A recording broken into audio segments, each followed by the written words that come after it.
The standard vote in Parliament. What is it and what was it all about? This isn't a legal thing, this is how MPs conduct themselves in the House. So it could be anything to do with how they spend their money, serious sexual misconduct, or indeed the trust and truth in Parliament. The Standards Committee is made up of MPs because only MPs can preside on themselves, given that they are elected representatives.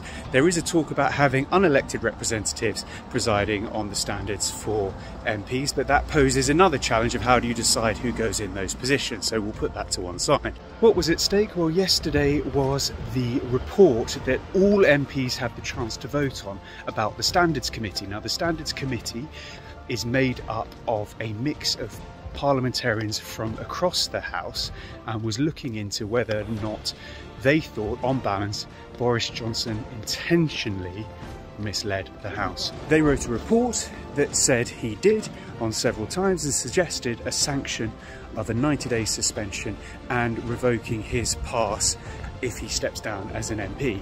What happens next is it comes to a debate in Parliament for all MPs to have the chance to have their say and to vote should they choose on the report.